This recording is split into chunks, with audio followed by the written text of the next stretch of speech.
Très bien, bienvenue dans le podcast Flécast Talks, épisode 281, aujourd'hui dans l'émission. Trump prend le contrôle de Washington pour lutter contre la criminalité. Devrait-on s'en réjouir ? Ensuite, Bill Gates a créé un nouveau faux beurre. Est-ce que ça va nous tuer ? On va vous dire pourquoi, sans doute oui. Ensuite, dans la rubrique Malaise de la semaine, on découvre que New York dépense 63 millions de dollars par an pour un refuge pour sans-abri transgenres. Quoi ? Enfin, dans Déclin urbain, de nouvelles restrictions sur les cartes Electronic Benefit Transfer mettent en colère les Américains qui les utilisent. Voici les extraits et bien plus. C'est le podcast Flécast Talks, épisode 281, classé meilleur podcast d'actualité. Parce que les mots ne servent à rien tant qu'il n'y a pas d'action. Et les actions parlent plus fort que les mots. Mais en même temps, les mots se retrouvent dans l'action parce que parfois, c'est la bonne chose à faire. C'est la bonne chose à faire. Très cool, très cool. Flécast Talks accueille Richard Grabiti. Très bien, bon mardi Richard. Merci. Ça fait du bien d'être de retour dans le fauteuil. Ouais. Je suis allé pêcher le requin ce week-end et j'ai attrapé un requin. Très bien. Continue, c'est un nouveau passe-temps. Nous avons beaucoup à discuter. Avant tout, nous avons une mise à jour sur South Park. Je suis sûr que vous avez vu que South Park se moque de l'administration Trump dans leur nouvelle saison. J'ai regardé. Voici une photo, Trump au lit avec le diable. Ils ont mis un JPEG ou PNG de Trump souriant sur un personnage de South Park. Il est au lit avec le diable. Vous voyez ? Et tous ceux qui se sont fait chambrer, comme Charlie Kirk, Trump et Kristi Noam, ils le prennent tous plutôt bien. Ouais. Et voilà mon truc. Je pensais que les gars de South Park étaient un an plutôt à droite par rapport à ce que j'ai vu dans cette nouvelle saison. Garde à l'esprit qu'ils n'ont jamais rien dit sur Joe Biden, qui était littéralement attardé. 4 ans. Pendant 4 ans. Un cadavre ambulant pendant 4 ans. Ils ont laissé celui-là partir. Ils ont sauté ces 4 années-là, mais maintenant ils font des commentaires anti-méthamphétamine, ce qui est un peu bizarre. Et puis de quoi, il y a quelques saisons, ils se moquaient des gens qui étaient anti-vaccins pendant le Covid. Ah, oui. Tu sais, Et ça, c'est un gros raté. On appelle ça un gros raté dans le métier. c'est un gros raté. Tu t'es complètement trompé là-dessus et tu l'as rendu public. Tu as même fait des épisodes à ce sujet. Ce n'était pas juste tes opinions personnelles. Tu as pris des risques. Ils étaient très engagés dans l'affaire Trump et la Russie et se sont aussi trompés. À mon avis, ils se trompent depuis 2016 et ont aussi raté la période 2020 à 2024. Est-ce un accident ? Que se passe-t-il ici ? Est-ce qu'ils sont un peu complices ? Est-ce qu'ils font des choses pour le nouveau contrat avec Paramount+ qu'ils ont obtenu ? Je pense qu'ils ont touché beaucoup d'argent. C'est plus d'1 milliard de dollars. Je n'ai pas regardé South Park depuis l'enfance, donc je ne peux pas tout commenter, mais l'énergie ici ressemble beaucoup à l'affaire Mark Cuban. Je crois que dans le dernier épisode, on a lu un tweet de Mark Cuban. Il disait « J'en ai fini avec la politique. Je suis au-dessus de tout ça. » Ouais. Il y a 2 mois à peine, il faisait la promotion des hommes blancs pour Kamala. Je ressens la même ambiance. La politique était ennuyeuse avant Trump, puis c'est devenu intéressant. Ouais, c'est ça le problème. C'est triste car ces gars étaient drôles. Je suis sûr qu'il reste des moments drôles. Il ne rate pas vraiment, mais quand tu laisses ton cerveau cassé conduire, tu deviens fou. Et tu dois sortir de la route. Tu ne vaux que par ton historique. Ces dernières années, tu t'es trompé sur le Covid, sur Trump et la Russie, et maintenant tu fais des trucs anti-immigration and customs enforcement. J'ai l'impression de ne me souvenir que de tes 5 dernières erreurs. Ouais. Et surtout quand tu parles des grands sujets des 10 dernières années, disons, eh bien, il y a eu le COVID. Ils ont fermé toutes les entreprises inutilement, imposé le vaccin, et je pense qu'il y a 50 millions de clandestins ici. Ce sont les 2 qui me marquent le plus. Donc, et puis peut-être la Russie, l'Ukraine ou quelque chose comme ça. Les guerres étrangères, peut-être. Joe Biden vole une élection. Nous allons faire une petite pause. J'ai vu un tweet drôle. Le vrai test pour South Park, c'est Jasmine Crockett. C'est ainsi que tu retrouves notre estime. C'est simple. Elle vient des quartiers, est stupide et mal vue. Tu devrais te moquer de Jasmine Crockett. Ouais, mais on n'est pas vraiment branché politique. Ouais, on reste sous. Sous Trump. Très bien, passons à notre première histoire de la journée. Trump a conclu un accord de paix entre l'Arménie et l'Azerbaïdjan, 2 groupes qui se battent depuis des décennies. Les voici en train de se serrer la main. Regarde ça. Ils s'en mêlent. Ils sont heureux d'être ensemble. Ils sont amis maintenant. Ils sont amis. Et je pense que, vous savez, la Chine, la Russie, les grandes superpuissances du monde, c'est plus difficile de les faire se serrer la main en groupe. Certains petits pays veulent juste être présents et s'amuser. Ils veulent l'approbation de l'Amérique et de Trump, et ça leur plaît. Ils sont à la Maison-Blanche, genre oh. Regarde ça. Oh, je sais, tu es un tel. Oh, tu es célèbre. Très célèbre, bureau ovale, hors d'un cercle. Et puis aussi, en plus de ce conflit qui a été résolu, Trump a également résolu les conflits entre la Thaïlande et le Cambodge, Israël et l'Iran pour l'instant. On note cela parmi les conflits résolus. Rwanda, Congo, Inde et Pakistan, Serbie et Kosovo, Égypte et Éthiopie. D'accord ?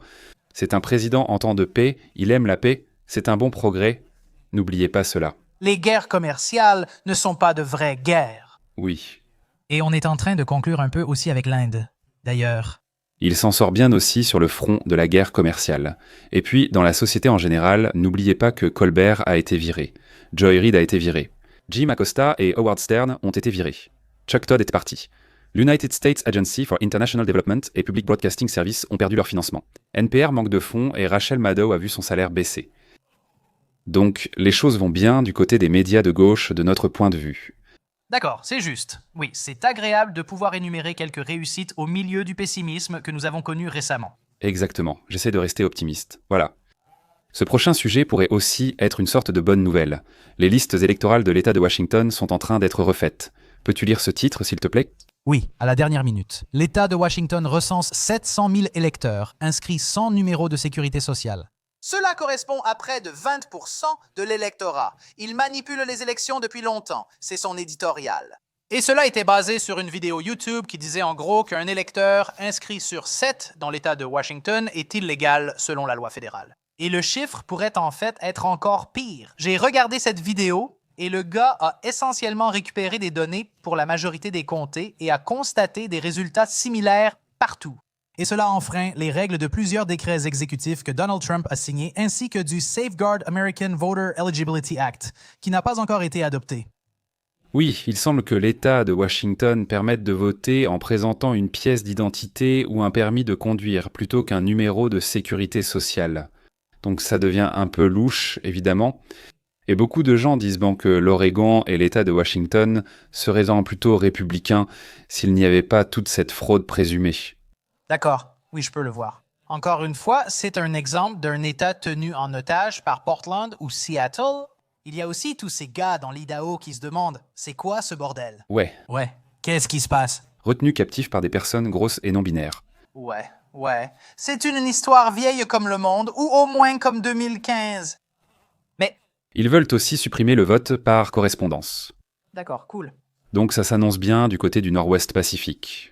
Eh bien, si on peut les faire plier le bras. Si nous pouvons faire toutes ces choses. Oui, exactement. Donc, c'est une directive sur laquelle nous devons vraiment aller jusqu'au bout parce que c'est le genre de choses où un gars, un YouTuber, examine les statistiques. Il dit « En cherchant, j'ai vu que 15 à 20% de ces personnes n'ont pas de numéro de sécurité sociale. Alors, quelle est la cause plus profonde? Quel est le niveau suivant de ces machines à voter? Qu'est-ce qui a vraiment fait élire Joe Biden à 3 heures du matin, cette fois-là? Ouais. C'est un scénario où seule la partie visible de l'iceberg apparaît. Et nous devons vraiment, vous savez, les expulsions d'immigrants illégaux et ensuite le nettoyage des listes électorales sont en fait deux des choses les plus prioritaires. Exactement. Et comme nous l'avons mentionné dans l'introduction, Trump prépare une prise de contrôle de Washington. Dans l'extrait suivant, il affirme que Pam Bondi dirige désormais la police de Washington. Aujourd'hui, nous déclarons l'état d'urgence pour la sécurité publique dans le district de Columbia. Et la procureure générale Pam Bondi, qui est fantastique, prend le commandement du département de police métropolitaine à partir de maintenant. Et je ferai les notifications appropriées au Congrès et au maire, notre nouveau directeur de la Drug Enforcement Administration, qui est l'un des meilleurs du pays. Il a intérêt à être terré, sinon je te vire bête. Donc oui, Pam Bondi est maintenant responsable de la police de district de Columbia. Elle est sous contrôle fédéral. Et ça a l'air bien. Ça a l'air bien. Genre, oh oui, on va pouvoir arrêter ce crime. Mais on applaudit un peu un état policier dirigé par les fédéraux. Ouais. Et on en a déjà beaucoup parlé dans l'émission, tu sais. On a un peu mis en garde à ce sujet parce qu'ils vont dire « Oh oui, il faut traquer tous les clandestins et se débarrasser de tous les criminels noirs et les mettre en prison. » Et pour ça, il suffit d'installer une technologie de reconnaissance faciale Palantir. Ouais. C'est comme, attraper les criminels et les clandestins. Tu as dit quoi à la fin ? Ouais. Je pense qu'il pourrait militariser la police et installer des technologies de reconnaissance faciale gérées par Palantir, ce qui n'est pas idéal. Peut-être qu'il le lance discrètement à Washington. Oui, c'est le mauvais côté obscur. Et puis le bon côté, si je peux me permettre, Je vous en prie. serait de montrer chaque ville et chaque électeur. En Amérique, il est si facile de nettoyer une ville comme celle-là. C'est très vrai. Si nous réussissons et qu'il envoie la garde nationale, Pete Hegseth l'a annoncé. Donc, il va y avoir des soldats sur le terrain. Oui. Je pense que Washington, district de Columbia, n'étant pas un État, est une ville à part. Tu peux plus ou moins le faire là-bas. La capitale de notre nation, ouais. Ce n'est pas comme si Gavin Newsom allait te tenir tête et dire « Tu ne peux pas l'amener à Oakland ». Washington, district de Columbia, est un peu écrasé. Je suis d'accord, ça pourrait devenir sombre. Et si la situation s'inverse plus tard? C'est un peu une pente glissante, potentiellement. Mais ce que tu as dit est très vrai. Si Donald Trump résout vite la criminalité à Washington, district de Columbia, les habitants de San Francisco, Los Angeles et New York, confrontés à ce problème, penseront « Donc ce n'étant finalement pas si difficile ». Vivre en ville, c'est aussi affronter la criminalité. En un mois, la criminalité a diminué de ce pourcentage à Washington, district de Columbia. Pourquoi pas ici ? Je vais voter pour quelqu'un du Parti rouge qui fera ça. Oui, c'est un exemple du Salvador typique d'Amérique latine. Exactement, mon pote. On verra. Et puis, on a aussi quelques mises à jour. Le commissaire ou commandant de police de Washington, district de Columbia. Oui, un commandant. Il a été renvoyé parce qu'il falsifiait les statistiques. Peux-tu lire ça, s'il te plaît ? Le commandant de police de Washington, Michael Pulliam, a été suspendu après que lui et la direction du Metropolitan Police Department aient ordonné de requalifier des crimes graves et de manipuler les données pour faire croire à une baisse de 26% de la criminalité violente en 2024.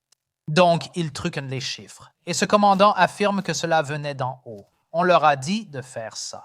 Très intéressant. Ils manipulent les chiffres. De plus, la gauche a été leur principale opposition. Il affirme que la criminalité à Washington n'a jamais été aussi basse depuis 30 ans. Ce n'est même pas dans le top 10 des villes les plus dangereuses des États-Unis. Les autocrates ont toujours invoqué de faux prétextes pour imposer le contrôle du gouvernement. Alors ils trafiquent avec les chiffres et ensuite ils s'en servent comme argument pour justifier leurs actions. Ce n'est même pas une mauvaise chose. Ce taux de meurtre est acceptable, non? Oui, tout le monde le vit au quotidien. Tu l'as vu, tu sais que c'est mauvais. Et garde aussi à l'esprit que beaucoup de villes ne communiquent même plus toutes leurs statistiques au FBI. Quand on dit « ce n'est pas une des 10 pires villes », on se demande qui n'a pas fait de rapport. San Francisco, Los Angeles, New York, Oval, Baltimore, St. Louis. Donc tout le monde trafique les chiffres à tous les niveaux, et les chiffres restent mauvais. Oui. Ils ne déclarent pas et manipulent les chiffres. On ignore combien, et vous voyez, on en parle chaque semaine. Une nouvelle ville a pour chef de police une vieille dame blanche. Tu ne crois pas qu'ils essaient de se donner une bonne image ou de cacher quelque chose? Tu entres chez le chef de la police et te demandes « Comment réduire la criminalité ? Plus de patrouilles, plus de policiers à pied. On invente. On va juste changer les chiffres. » C'est en fait un putain d'acte incroyable. C'est le genre de truc qu'un lycéen ferait. Je sais. Changeons juste le numéro. Tu rentres chez toi avec un bulletin. Ouais, en te grattant... Le B- peut devenir un A+. Voici quelques statistiques sur la criminalité à Washington. Peux-tu en lire certaines ? Oui, on a déjà comparé le taux d'homicide à Washington à celui d'autres capitales dans le dernier épisode. C'est préoccupant. C'est comme une ville complètement en noir. Tous les Blancs qui vivent et travaillent à Washington partent un peu vers la région de Virginie. En 2024, Washington avait le 4e taux d'homicide des États-Unis, avec 27,3 pour 100 000 habitants. Ce taux d'homicide est presque 6 fois plus élevé que celui de New York et 4 fois plus élevé que celui de Los Angeles. Le taux d'homicide à Washington dépasse plus du double de celui de New York. New York est charmant en ce moment. Washington dépasse aussi Atlanta, Chicago, Compton et Oakland, ce qui n'est pas vraiment un exploit. C'est une capitale importante. Ouais. La Maison-Blanche s'y trouve. Ouais. Et Trump a aussi dit des trucs sur les sans-abri. Comme... On va les rassembler et on va s'occuper d'eux, mais ce sera loin de la capitale. Et c'est juste une chose tellement simple. On n'autorise pas les sans-abri à dormir près du mémorial Lincoln, non? Ça devrait être facile. Ça devrait être facile, mais pour une raison quelconque, c'est quelque chose que la gauche doit combattre, et ensuite, quelque chose comme ça est considéré comme autoritaire. Il suffit de les laisser dormir et consommer de la drogue en plein cœur de notre capitale la plus précieuse. Autoritaire. Il faut leur donner des seringues pour qu'ils s'injectent de la drogue. Ouais. Nous avons également une zone de couvre-feu pour les mineurs qui est mise en place pour eux. Pour les mineurs. Et je pense que c'était avant l'annonce de Trump. Oui, c'était le cas. Donc, ils se préparaient un peu, je suppose, ou anticipaient que Trump allait faire une sorte de confinement. Et on a un petit extrait ici, mais c'est juste à quoi ça ressemble quand les fédéraux débarquent dans ces quartiers difficiles à Washington. Oh mon Dieu, c'est quoi ce bordel? Oh, ils sortent de la voiture. C'est du sérieux. Ils viennent vraiment dans ton quartier, ils sautent de la voiture et ils adoptent tes codes, frère. Ils font tout et n'importe quoi, mec. C'est quoi ce délire? J'aime l'entendre paniquer. Ouais, très articulé, ce jeune homme. Il panique quand les fédéraux arrivent. Il y a des avantages et des inconvénients. Espérons que tout ira bien. Impossible de faire du volontariat pour un État policier, mais j'aimerais voir la criminalité chuter à Washington et que d'autres villes suivent. Oui, et Donald Trump a aussi menacé de faire pareil ailleurs. Je pense que c'est surtout une menace peu réaliste.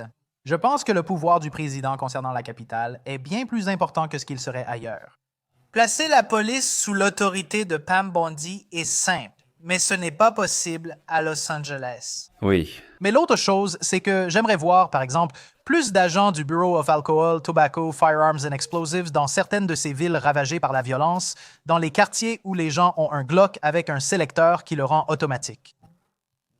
Tu sais, les fédéraux, dans ce cas, ces gens sont si stupides. Dans ces villes, c'est eux qui tuent et tirent sur les autres. Ils publient un Glock avec sélecteur sur les réseaux sociaux avec leurs amis. Je ne peux pas avoir de tir automatique. Je ne peux pas non plus avoir de tir automatique. Et il y a des moyens d'augmenter ça, comme nous avons montré que Trump ne se soucie pas d'envoyer l'Immigration and Customs Enforcement à Los Angeles ou dans ces zones. Donc, il y a des moyens d'augmenter, tu sais, l'intervention fédérale dans ces villes sans faire cette marche mortelle écrasante façon Palantir dont tu as parlé. Imagine un Glock avec un chargeur allongé qui est aussi long que ça. Ouais, des chargeurs bananes, ce genre de truc. Ce n'est pas pratique à transporter et il y a aussi le mode automatique. Tu sais, c'est un sac spécial. Ça tire pendant environ 30 secondes d'affilée et le chargeur allongé est aussi long que ça. Ouais. Et l'anniversaire approche. D'accord. Envoie-le à la boîte postale. D'accord, oui, c'est un crime fédéral. Très bien. Ensuite, de nouvelles horreurs dépassent notre compréhension. Bill Gates a créé un faux beurre. Ça a l'apparence, l'odeur et le goût du beurre que nous connaissons, mais sans terres agricoles, engrais ni émissions du procédé traditionnel. Et cette avancée dans le beurre, elle se produit ici même à Batavia, au milieu d'une zone industrielle dans une banlieue à l'ouest de Chicago. Il se passe quelque chose d'inédit. Donc, tu utilises ce gaz actuellement pour cuisiner? Nous proposons d'abord de préparer ta nourriture avec ce gaz. La société s'appelle Savor, et tu ferais mieux d'y croire. Leur technologie avancée combine carbone et hydrogène pour créer la mode de beurre sur cette assiette. Ben, c'est vraiment inédit de pouvoir fabriquer un aliment qui ressemble à le goût et la texture du beurre laitier, mais sans aucune agriculture.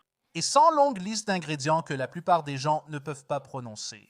C'est vraiment juste notre matière grasse, un peu d'eau, un peu de lécithine comme émulsifiant, et un arôme et une couleur naturelle. Oui, maintenant ils fabriquent notre nourriture pour Goy avec de l'eau de déchets. Vous avez peut-être vu ça en arrière-plan. L'un des réservoirs est étiqueté eau de déchets. Donc, le demi-dieu Bill Gates nous donne de l'eau de déchets. Un produit d'eau de déchets. Je suppose que cela est créé à partir de ça et non ajouté. Espérons-le. Je croise les doigts. Je n'essaierai pas de le découvrir. Mais il nous fournit un produit aqueux de mauvaise qualité. Donc nous n'avons plus besoin de manger comme avant depuis des millénaires. Ouais. Donc j'apprécie cela. Et ça, c'est l'un des Bill Gates. Ceci n'est qu'un des projets de Bill Gates. Il lance des fléchettes pour voir laquelle fonctionne et qu'il peut promouvoir. Nous ne pouvons pas oublier qu'il aime vraiment la fausse viande. Il aime vraiment les Maxines. Il aime vraiment les moustiques robots qui te livrent des vaccins. Il était aussi... C'est l'une de celles que j'aime le moins. Il parlait aussi de bloquer le soleil, de bloquer la lumière du soleil parce que c'est mauvais pour nous. Il est aussi très impliqué dans les pesticides nocifs qu'il peut pourtant étiqueter comme bio. Donc c'est un homme occupé. Oui, il a de nombreux tentacules partout. Peut-être qu'on devrait cesser de suivre les idées de Bill Gates. C'est comme si, au conseil, il proposait toujours quelque chose dès qu'on demande des idées. Oui. Pourquoi ne pas nourrir les vivants avec les morts déjà décédés face au changement climatique? D'accord. Il me faut 10 idées sur ce qu'on peut faire de l'eau sale d'ici lundi. Donne-la aux gens, imbécile.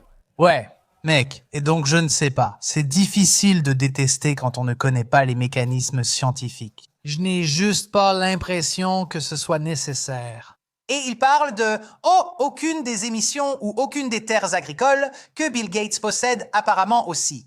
Donc, aucune des terres agricoles.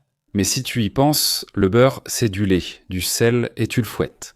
Ouais, personne n'est blessé dans le processus, je comprends. Bill Gates, je veux fabriquer un faux filet. Et c'est comme, bon, moi je ne vais pas en manger, mais je comprends pourquoi quelqu'un essaye. C'est juste de la fausse viande et de la colle. Le beurre, il suffit de les traire un peu et c'est là. C'est tellement facile. Nous faisons ça depuis 4000 ans avant Jésus-Christ. Ouais, c'est un coup d'épée dans l'eau. Retournez aux moustiques robotiques. J'espère que vous échouerez aussi. Oui, exactement. Parce que je n'ai pas envie de voir cela. Et il y a des alternatives. Évidemment, tout devient dystopique. Nourriture artificielle, confinement chez soi, repas d'insectes en capsule. Il existe des alternatives. Quelque chose appelé les communautés de soutien à l'agriculture, qui sont des formes d'agriculture soutenues par la communauté. Il suffit de chercher « communauté de soutien à l'agriculture » près de chez moi, sur Google, et d'aller dans des fermes qui vous donnent chaque semaine une part des récoltes, à payer d'avance. Vous pouvez ainsi obtenir de la viande, des légumes et des fruits vraiment sains, contrairement à Bill Gates. Donc il suffit de faire appel à une communauté de soutien à l'agriculture locale. Je veux prendre cette quantité, vous payez pour ça. Chaque semaine, vous recevez une boîte avec les légumes récoltés, des viandes saines, des fleurs et tout ce que vous souhaitez. Donc ça, c'est l'anti-Bill Gates. C'est la solution pour ça. Ouais. Pour aller à l'encontre de l'agenda. D'accord. D'accord, très bien. Notre prochain extrait est un autre extrait sur la façon dont l'argent a été dépensé. C'est un peu comme un scénario de rêve pour Bill Gates, peut-être. Oui, absolument. Nous avons évoqué la disparition de l'argent. Il mentionne les taux d'intérêt et la difficulté d'acheter une maison. Ma femme et moi avons fait la préapprobation pour un prêt hypothécaire hier. Et de quoi tu parles, bordel? Ça ne me dérange pas pour nous parce que nous ne sommes pas la famille américaine moyenne. Je travaille dans un domaine très spécialisé dans le secteur pétrolier. Je gagne très bien ma vie. Ma femme est infirmière et s'en sort très bien. Ensemble, nous avons une vie confortable. Mais pour l'Américain moyen, c'est vraiment complètement hors de portée. Dans notre région, on vit dans l'est du Texas, d'accord? Une bonne maison va coûter au moins 400 000 $, si ce n'est pas 450 à 500 000, d'accord? J'explique à ma mère qui me dit d'acheter une maison à 200 000 $. Je lui réponds, « Maman, c'est 200 000 $. À ce prix, les maisons sont des taudis. On consulte nos revenus et notre crédit et on nous propose 450 000 $ avec 5 % d'apport, soit 22 000 $. Dieu merci, on a un peu d'argent de côté. Ils estiment notre prêt immobilier, après l'assurance hypothécaire, après l'assurance, après les impôts, à 4 636 $ par mois. De quoi tu parles? D'accord, mais on pourrait se le permettre. En fait, on pourrait vraiment se permettre de dépenser cet argent pour un prêt immobilier chaque mois. Mais un prêt immobilier à 5 000 $, à qui vous vendez toutes ces putains de maisons? Parce qu'on est des exceptions, d'accord? Tout le monde n'a pas la chance d'avoir les emplois qu'on a. Ce n'est pas joli. Tu comprends? Il explique ensuite combien d'intérêts tu payes sur la durée du prêt, ce qui est énorme. Je crois qu'il dit que c'en est un. Il pète finalement 1,6 million sur la durée du prêt pour une maison à 450 000, ce qui n'est pas surprenant. C'est ainsi que fonctionnent les prêts. Je ne sais pas si vous le saviez. Vous achetez une maison à 450 000 $ et sur 30 ans, vous la payez 3 fois. Ouais, une maison à 450 000 $ qui valait 320 000 il y a 6 ans et vous payez 1,6 million sur 30 ans pour elle. Et ça n'inclut pas la taxe foncière. La valeur du dollar va sans doute beaucoup baisser à cause de l'impression monétaire, d'autres bêtises et de l'inflation. Donc tu fais une bonne affaire. Et puis, ça n'inclut pas la taxe foncière. Non, je crois que si, tout est inclus. 1 600 000 pour nous, tu pèses la maison plus de 3 fois de suite. Ouais, je ne veux pas que tu te concentres trop là-dessus. Je sais que tu détestes ça en particulier. Fleckas déteste vraiment l'usure. Il déteste ça. Je déteste ça. Mais c'est comme ça. Et les taux d'intérêt ont historiquement été bien plus élevés qu'ils ne le sont actuellement. Demande à tes parents s'ils ont acheté une maison dans les années 80. Ils ont sûrement payé autour de 13 %. Mais le point principal de la vidéo, c'est que les Américains ont du mal. Et ces gars-là ont de bons emplois. Et même pour eux, une maison à 500 000 $ est presque hors de portée parce que c'est très cher. Donc si vous achetez une maison à $1 million, vous en payez 5 millions. Oh, ici. Pourquoi tu ne me donnes pas un coup dans les parties chaque semaine aussi, tous les vendredis? C'est ce qu'ils font. Donne-moi un coup dans les parties. C'est ce que font les banquiers. Mais oui, je ne sais pas. Et donc, c'est un peu ça le point. C'est qu'on est toujours, on en a déjà parlé avant, on est toujours dedans. Les taux d'intérêt augmentent, les prix de l'immobilier. Vous savez évidemment où ils en sont, mais ils n'ont pas encore baissé en réaction à la hausse des taux d'intérêt. On se retrouve avec des prix immobiliers élevés, des taux d'intérêt plus hauts, puis une crise d'accessibilité. Et les baby boomers ne font qu'échanger des maisons entre eux, pendant que ce gars avec un bon boulot dans le secteur pétrolier et sa femme avec un bon salaire se demandent encore « Est-ce qu'on veut vraiment faire ça? » Donc ça me rend triste. Ouais. L'usure me met vraiment en colère. Bon, passons à nos migrants. Ils n'aiment vraiment pas quand ils découvrent que tu paies la maison 3 fois son prix. Ils détestent vraiment ça à la fin. Dans quoi est-ce qu'on s'embarque? Ces gars voulaient 5% d'apport. Il y a certaines choses. 5% d'apport, c'est peu. Je sais. 20 000. Ouais. D'accord. Mais ouais, ça te donne envie de parier sur des shitcoins et de l'acheter en liquide. Ça donne envie d'expulser des millions de migrants et d'agir pour les Américains, non? Et supprimer les visas H-1B pour offrir plus d'emplois bien payés aux Américains au lieu des étrangers, non? Donc, on en parle dans le contexte de l'émission, c'est-à-dire que beaucoup de gens viennent ici et provoquent une pénurie de logements qui, aggrave une pénurie de logements. Nous embauchons des travailleurs étrangers. Les chiffres de l'emploi des personnes nées à l'étranger sont hallucinants. Et un gentil gars blanc comme ça qui a du mal à acheter une maison avec sa femme qui a un emploi stable. Ils prennent tout son argent. Ouais. Et il travaille de ses mains dans le champ pétrolier. Vous prenez tout son argent. Vous le volez. Il extrait le pétrole pour nous. Que faites-vous? Viens me retrouver derrière. Viens me retrouver derrière. Je vais te donner un coup dans les parties. Très bien.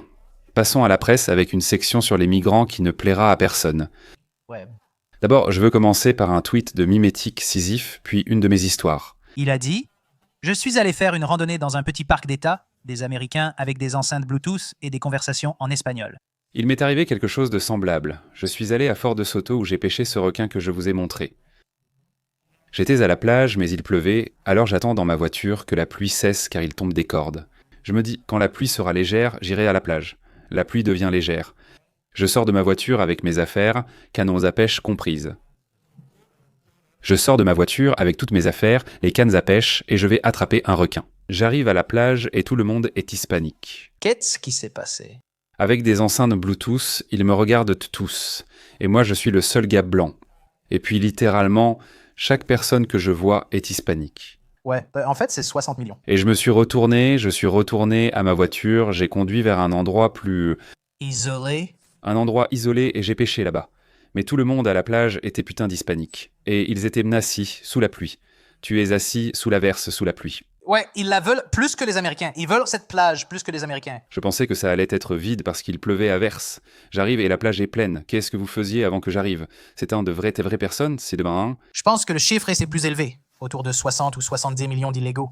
60 millions, un tiers. Nous ne sommes pas à Miami, mais de l'autre côté. Oui, c'est mauvais. Dans l'Ohio, des gens manifestent contre l'Immigration and Customs Enforcement et les expulsions, avec une marche de 13 km. Une chaîne humaine de 13 km a parcouru High Street de Worthington au centre-ville de Columbus. Une démonstration de solidarité et de paix unissant des personnes de tous âges et horizons.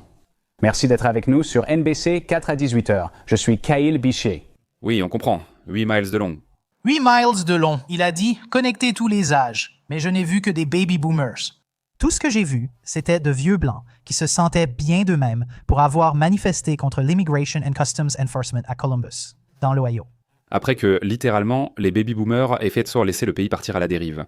Je sais. Je commence vraiment à devenir rancunier. Parce que tu vas à la plage et puis tu réfléchis, tu te dis « les baby boomers ». Tu repenses à tout ça, aux baby boomers, à la classe politique. Personne n'a vraiment voté pour ça. Mais s'ils sont assez pour faire une chaîne humaine de 13 km, ça m'énerve un peu. Enfin, en partant, ils témoignent leur soutien aux 60 millions de sans-papiers présents ici.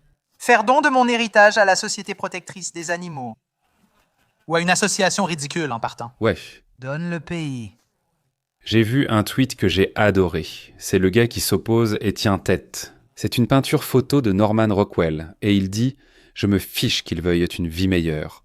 Moi non plus. Voilà le problème, ils veulent une vie meilleure. Réparez votre propre culture pourrie et rendez-la moins basée sur des choses nulles. Ouais. Nous avons nos problèmes. Je veux une vie meilleure. Je veux une vie formidable et payer moins d'hypothèques que celui qui travaille dans les champs pétrolifères. Ouais. Et c'est ça le problème. Ils ont utilisé l'empathie comme une arme. Et c'est essentiellement leur seul argument à ce stade. Tu sais, on a parlé d'Elon ou des gars de la tech qui disent « Non, il faut recruter les meilleurs talents avec le H1B, peu importe. » D'accord, mettons ça de côté, juste pour les besoins de cet argument. Qu'en est-il de toutes les hordes du tiers-monde qui sont arrivées? Le seul argument valable pour eux, c'est qu'ils cherchent une vie meilleure ou feront les boulots refusés par les Américains. Et ces deux raisons m'indiffèrent totalement. Ils cherchent une vie meilleure, puis te rejettent la responsabilité comme si c'était à toi. Tu vas leur enlever ça? Tu es un connard. Ouais. Comme tu es méchant. Ils veulent une vie meilleure, mais c'est encore un problème pour toi car tu n'es pas d'accord. Tu es haineux. Et puis, ça détourne l'attention du vrai problème. Exactement. Très bien. Notre prochaine histoire concerne ce que fait la gouverneure du Massachusetts. Il donne 30 000 $ à chaque immigré clandestin. Le Parti républicain du Massachusetts critique la gouverneure Maura Healey après un rapport sur le transfert des coûts d'hébergement vers le programme d'accueil à domicile de l'État. Le programme offre une aide au logement aux familles de migrants. Selon le rapport, le Massachusetts devrait dépenser 97 millions de dollars pour le programme d'accueil à domicile pendant l'exercice budgétaire en cours. L'État a dépensé environ 9,5 millions pour le logement des familles à risque. La présidente du Parti républicain du Massachusetts, Amy Carnival, a réagi au rapport. Aussi fort que Maura Healey veut faire croire qu'elle améliore le système, les données disent le contraire. Et nous avons ici d'autres chiffres à ce sujet. Nous avons une répartition. Pouvez-vous lire, s'il vous plaît? Oui, la gouverneure démocrate du Massachusetts, Maura Healey, accorde 30 000 $ à chaque famille de migrants illégaux pour les aider à se loger. Maura Healey déplace les coûts des abris vers l'aide à domicile de l'État. Le programme offre une aide au logement aux familles de migrants, 30 000 $ sur une période de 24 mois par famille. Chaque famille peut recevoir jusqu'à 4 000 $ par mois en espèces via l'Electronic Benefit Transfer. 500 $ pour la nourriture, soins de santé et télévision par câble gratuit. Il faut leur donner la télévision par câble. Comme ça, ils peuvent regarder The Masked Singer. Ouais. Ils aiment ça. D'autres programmes du tiers-monde de Columbia Broadcasting System et NBC. Donc, ils donnent 30 000 $ à des familles d'immigrants illégaux sur 2 ans. Et puis, il y a l'homme dans les champs pétrolifères qui s'épuise au travail. Sa femme est allée à l'école d'infirmière. Lui, il travaille dans les champs pétrolifères. C'est un métier à haut risque. Et il doit payer tout cet argent, et il arrive à peine à s'en sortir. Oui, et c'est pour ça que je pense que Trump, l'administration Trump, envoie l'Immigration and Customs Enforcement là où des gens font des choses suspectes comme ça. Pourquoi l'Immigration and Customs Enforcement ne peut-elle pas aller dans un refuge ou savoir qui est dans la base principale? Donner la liste de tous ceux présents dans la base principale. Ouais. Je vais te montrer où dépenser l'argent. Ça va l'enregistrer dans la base de données. Ouais. Et il l'a remis à Stephen Miller. Ouais. Nous avons aussi d'autres choses qu'ils font pour aider ces immigrés illégaux dans le Massachusetts. Des paiements mensuels pour couvrir le loyer jusqu'à 2 ans. C'est ce que nous venons d'évoquer. Premier et dernier loyer, dépôt de garantie, frais d'agence pour un nouvel appartement.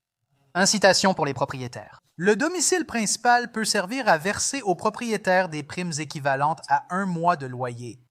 Le domicile principal peut verser jusqu'à 5 000 $ pour les arriérés de loyer ou de services, si cela vous empêche de signer un bail, et jusqu'à 2 500 $ pour le mobilier. Donc, l'État du Massachusetts donne de l'argent aux immigrés illégaux pour qu'ils puissent vous concurrencer en utilisant votre propre argent, en utilisant vos impôts. Ils rivalisent désormais avec vous pour des appartements similaires. Ça me donne envie de le dire. Ouais. Voici un tweet d'une certaine Marie sur Twitter que je viens de trouver dans les réponses. D'accord. Un grand merci à Marie. En novembre 2024, 72% des électeurs du Massachusetts ont voté pour auditer la législature de l'État. 9 mois plus tard, ils refusent toujours de se conformer et osent même dire que c'est inconstitutionnel. Fait amusant, l'État n'a pas eu d'audit depuis les années 90. Le Massachusetts est le moins transparent de tous les États. C'est fou. Ouais. Très irrespectueux. Je me demande pourquoi ils refusent un audit. Ils offrent 30 000 $ et des meubles aux migrants pour qu'ils concurrencent sur les appartements. Et puis, Oh, le migrant, il n'a pas pu être un membre productif de la société dans le pays où il a immigré. Oh, il a pris du retard sur ses factures. Nous nous en chargeons. Cherchez votre prochain appartement. Regardez une émission de chant sur votre nouveau canapé. Et puis les autres semblent se faire avoir. Que se passe-t-il quand tous ces clandestins accèdent plus facilement aux appartements? Ils augmentent sûrement le loyer pour les autres, car ils sont subventionnés. N'est-ce pas ce qui est arrivé avec la dette des prêts étudiants? Ouais. C'est comme, oh ouais, tu as des prêts étudiants, garantis par l'État, les universités, et 50 000 par an. En fait, c'est 56 000 par an. Et puis ça devient 70 000. Et bientôt, ce sera 100 000. Ouais. Très, très agaçant. D'accord. Eh bien... Cela fonctionne avec la section 8 et d'autres programmes existants. Donc, il y a plusieurs forces du marché qui utilisent vos impôts, forces du marché entre guillemets, qui utilisent vos impôts pour vous concurrencer dans l'accès au logement, n'est-ce pas? Et ça fout en l'air la classe moyenne. Ouais. C'est vraiment eux qui en pâtissent.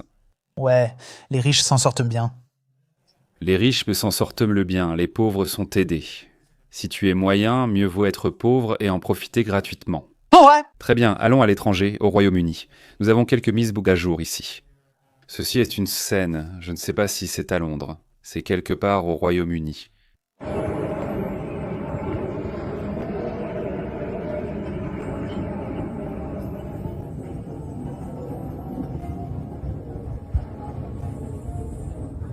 Très bien, nous comprenons.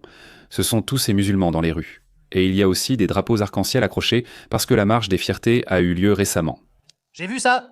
Et je me disais, ça peut paraître un peu parano ou peut-être pas vraiment faisable, mais imagine si tu pouvais en quelque sorte régler les problèmes de la société en utilisant les musulmans comme intermédiaires. D'accord, genre, oh, on ne peut plus faire la Pride à l'école, on ne peut plus vraiment avoir de défilé de la Pride. Les musulmans n'aiment pas ça. Ouais. Et il y a un peu trop de représentation juive partout. Les musulmans, eux, sont un groupe marginalisé. Ils n'aiment pas vraiment ça. Et puis à la fin, tu te débarrasses simplement des musulmans. Ouais. Ils les laissent agir pour réparer la société, puis à la fin tu déportes tous les musulmans. C'est comme utiliser une mangouste contre un cobra, mais il faut ensuite s'en débarrasser aussi. Oui, je comprends. Un exercice de réflexion amusant. Je ne pense pas que ce soit réaliste. Ce n'est pas réaliste, mais je ne pense pas que les musulmans approuvent la fierté. Certainement pas. Donc c'est quelque chose qui va arriver, ça va finir par éclater, ou peu importe. Choc des civilisations. Oui, et nous avons ici un extrait montrant à quoi ressemble le bus au Royaume-Uni. C'est à Leeds. Tout le monde est musulman. Sauf ça. Il y a un gars blanc, le pauvre. N'est-ce pas horrible? Ah, ils te l'ont pris. C'est comme ça qu'on se retrouve avec un dirigeant mondial qui a un agenda sombre. Ouais. À un certain moment, quelqu'un qui regarde ça et à qui c'est arrivé, c'est comme ça qu'on obtient quelqu'un de réactionnaire, non? C'est un bon point. Et nous avons quelques statistiques, ici de 2000 à 2024. Et voici les classements d'avant et d'après. Pologne de 2400 à 1127. En baisse de 53% sur cette période de 24 ans. Et ils n'ont évidemment jamais accueilli de migrants. Oui. Le Royaume-Uni de 8 500 à 68 000, soit une augmentation de 692% sur 24 ans. Heureusement, la Pologne sert de proxy ou de contrôle pour nous. Oui, c'est ce que ça aurait pu être. Oui. Malheureusement, le Royaume-Uni l'a abandonné. Ils ont ce type de bus et des statistiques de classement similaires. Les migrants établissent clairement leur propre classement. Nous en avons la preuve avec leur comportement à la salle de sport. C'est pour ça qu'ils s'entraînent.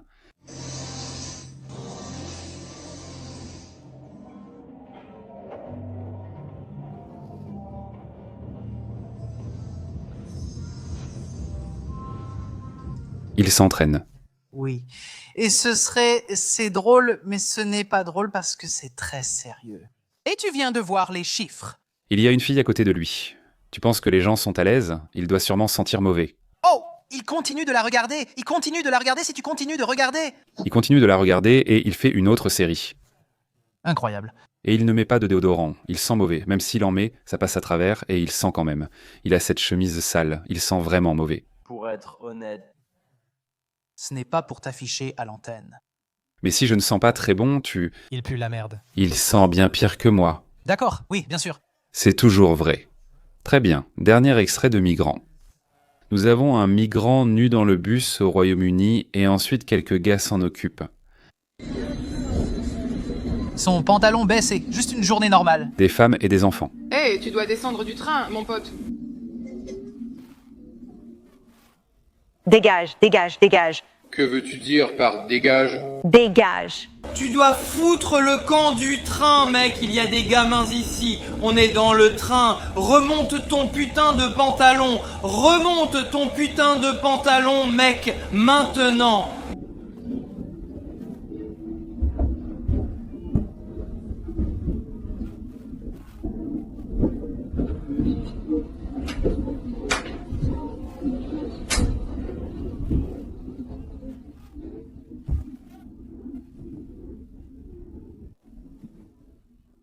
Ils étaient en train d'écraser sa bite. Ouais. Ils finissent là par le maîtriser. Et l'anglo-saxon en a marre de ce genre de comportement. Ils étaient en train d'écraser les testicules. Vraiment? Oui, un le frappait directement au bas-ventre. Donc, les gens s'énervent et ils ripostent. Ouais. Tu ne peux pas dire être surpris vu la dégradation de la situation. C'est sûr. Très bien. Voilà, c'est la fin de notre section sur les migrants. Nous passons à la dernière page des annonces où je peux dire ce que je veux. Profitez-en pour aller sur le post. L'aide était Juitiago. Laissez un like, laissez un commentaire, commentez encore et commencez à discuter. La boîte postale doit être pleine, notifications activées, anciens épisodes vus et le lien envoyé au groupe de discussion. Waouh, tu as tout fait. Ouais, ce n'était pas parfait, mais je l'ai fait très bien. D'abord, le foot badminton en Chine. On vous l'a peut-être déjà montré, mais je veux y revenir. C'est une révision annuelle. À travers les mains, dans les deux sens. Ouah. Donc ça passe à travers. Tu dois aussi le faire passer à travers avec un coup de pied. Comment quelqu'un pourrait-il jamais faire ça? De la pratique. Par exemple, si je faisais ça avec toi et qu'on s'entraînait jusqu'à être bon, On finirait par y arriver. ça prendrait 10 ans. Je n'arrivais jamais à rien. Ça prendra un peu de temps. Tu te sous-estimes? Ce sont deux femmes chinoises. On peut rivaliser. On était des athlètes à la fac. Bien sûr qu'on pourrait faire ça. Tu crois? Ouais. Ça prendrait un certain temps. Mais ce truc, c'est comme une fléchette qui descend. Et le côté boule descend. Et tu sais juste à peu près où il est. Nous avons une meilleure conscience spatiale que ces dames. Je ne sais pas si je peux. D'accord, on va essayer. Très bien. Passons. Pourquoi manger des triscuits alors qu'il y a des Wheat Thins? Je ne le fais pas. C'est en dessous de moi. C'est en dessous de moi. Mais les triscuits, c'est nul. Les deux, c'est nul. Ritz. Ritz, ouais, c'est vrai. Triscuits et trucs de blé, quelques centimes de différence. J'essaie d'en faire 100. Mais les triscuits, c'est comme si tu mangeais de la laine. Peu importe. Pas bon, d'accord. C'est ta dernière page. Ouais, Je suis vraiment désolé. s'il te plaît, laisse-moi cuisiner. Ensuite, il y a une photo de moi. Je parlais avec Chinese Donut Boy, je crois, et je relisais nos anciens messages. Et j'ai trouvé cette photo de moi. Ouais. Ouais, voilà à quoi je ressemblais à un moment donné. Et personne ne demandait vraiment « Hey, est-ce que tout va bien ?» « Hey, tu veux te faire couper les cheveux ?»« Hey, tu as l'air un peu fou. » Personne n'a rien dit. Je crois là que je l'ai fait. Ouais, Ouais, je crois que je l'ai fait. ça c'est pas bon les gars. Ça ne devrait jamais être comme ça. Je sais. Je ne sais pas ce que tout le monde pensait. Tu as fait une erreur. Ouais, vous étiez tous complices de ça. D'accord. Très bien. Ensuite, cette prochaine histoire me touche de près. Et certaines personnes vont être confrontées. Et ce n'est pas moi. Je suis allé au centre commercial l'autre jour, ce week-end. Non. Toi aussi, tu es allé au centre commercial l'autre jour, n'est-ce pas? Oui, je devais acheter des vêtements et d'autres choses. Je t'ai vu là-bas. Quoi?